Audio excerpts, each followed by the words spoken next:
Nissan Magnite. नमस्कार, आप देख रहे हैं बीपी न्यूज़ और मैं पहुंचा हूं तहसील चकोटिया में।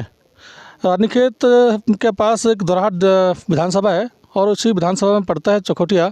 वहां तहसील में आया हूं और वहां हमें जानकारी ये प्राप्त हुई कि यहां के जो तहसीलदार है और जो थाना यहाँ पर है चकोटिया का, कुछ ग्रामीणों को लगभग कुछ नहीं, मैं ये कहूँगा 500-600 ग्रामीणों को उन्होंने दिया है एक पर्चा 107-116 का, जिसमें कि उनके ऊपर जुर्माना लगेगा।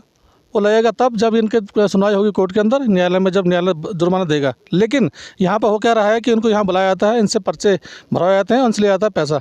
यहाँ ग्रामीण लोग हैं, लोकल हैं, ये बताएंगे कि मामला क्या है। क्या नाम है आपका? नमस्कार सर, मेरा नाम है सूरज गौड़ और मैं ग्राम प्रधान नौगांव से हूं।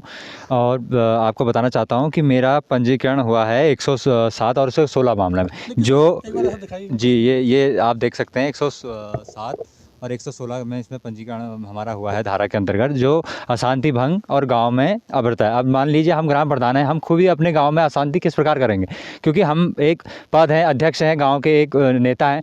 हम ही अगर अशांति करेंगे तो हमारे गांव के लिए हानिकारक है। आप कह रहे निराधार है, ये कोई आधार नहीं है। और बिल्कुल इसमें हमने एसआई सर से भी बात करी है और ऐसे मतलब थाना अध्यक्ष से भी बात करी, तो उनका ये कहना है कि ये तो सभी लोगों के लिए आते हैं, मतलब सभी लोगों के लिए, मतलब ये ऐसे नोटिस आना तो बनता है। सरकार ने बोला है या चुनाव आयोग ने बोला है कि आप ना कुछ लोगों को पर्चा देना चाहिए। हो सकता है कि अशांति खराब हो जाए, भंग हो जाए, लेकिन आप कह रहे हैं कि पैसा भी लिया जाता है। नहीं वो सर, पैसा भी तो लिया जाता है। यहाँ आते हैं तो स्टाम्प बॉन्ड साइन करते हैं, कम से कम 250 से 500 रुपये हमें चार्ज किए जाते हैं। अब गांव में विकास कार्य भी करने होते हैं और जो कि हम विकास कार्यों पे वहाँ लगे रहे हैं। हमारा पंचायत घर का काम चला है, किसी का आंगनबाड़ी का काम चला है, कम से कम हम रोज़गार दे रहे हैं लोगों को, वहाँ रोज़गार देते हैं। तो अगर हम आए दिन यहाँ आएंगे तो किस प्रकार हम रोज़गार दे पाएंगे। और सर पंजीकरण हुआ जी, मैं कुंदन सिंह कठायत जी, ये हमको भी अभी चुनाव के तहत 107-16 के तहत नोटिस आया है। जब से नोटिस आया है मेरी वाइफ रोने में ही है, क्योंकि आज तक हमने जुर्म के नाम पर एक भैंस को भी एक लकड़ी नहीं मारी है। आज हमको चुनाव के नाम पर इस तरह से बेइज्जत किया जा रहा है समाज में, जिससे हम बहुत आक्रोशित है। हमको लूटा जा रहा है। गरीब लोग आ रहे हैं, बेरोजगार लोग आ रहे हैं, उनसे यहाँ आके 500 200 रुपये के मुचकल्ले भरे जा रहे हैं, फिर उसको अगली डेट दी जा रही है। हम बहुत आक्रोशित हैं और हमें सरकार से भी ये कहना चाहते हैं, चुनाव आयोग से चाहे नोटिस जहाँ से भी आया है, हम उनसे कहना चाहते हैं, अगर ये लोग प्रत्याशी जितने हैं, अगर ये मैदान में नहीं होते, चुनाव आयोग चुनाव नहीं कराता, तो हम क्यों बाहर निकलते? हम तो उनके पीछे बाहर है ना। पहले उनको नोटिस दीजिए, वो अशांति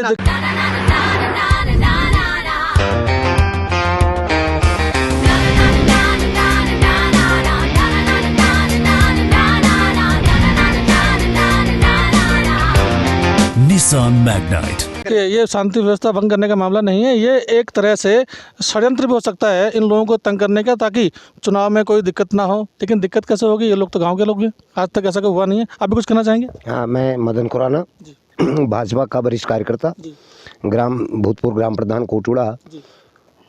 ऐसा है, जो भी मेरे वक्ता साथियों ने कहा ये बहुत सत्य कथन है, जिसमें कुछ लोग मेरे साथ जो आए हैं ये बहुत गरीब हैं, जिनके पास रात को रोटी खाने को भी नहीं है। उनके पास यहाँ फीस देने को कहाँ से आएगा? उनको मुझे करीब आज 2 तारीख में मैं उपस्थित हो चुका हूँ। 22 को मेरे पहली तारीख थी, 28 को आज हो गई है, फिर 8 तारीख को और बुलाया गया है। तो अब हम चुनाव प्रभावित करते हैं, हम सामाजिक लोग हैं और समाज के अंतर्गत हमने कार्य करने होते हैं। और फिर चुनाव भी चल रहा है, और जबकि जैसे सरकार द्वारा मालूम है कि 10 कैंपेन करके डोर टू डोर जाना है, वो भी हम समय नहीं दे पा रहे हैं।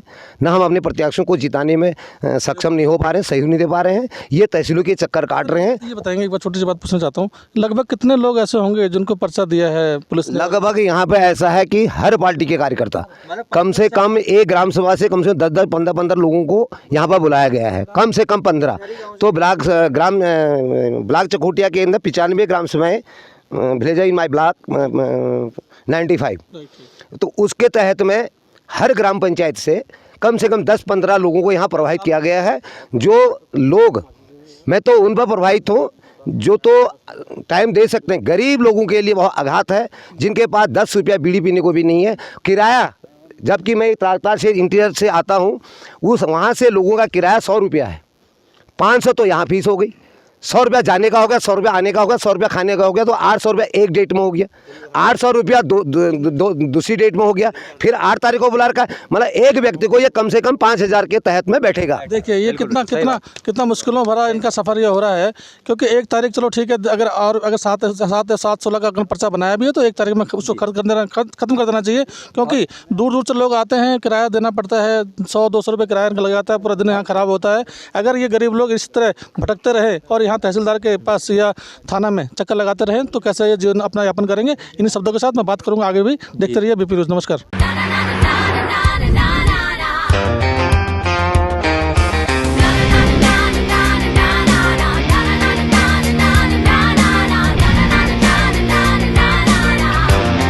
Nissan Magnite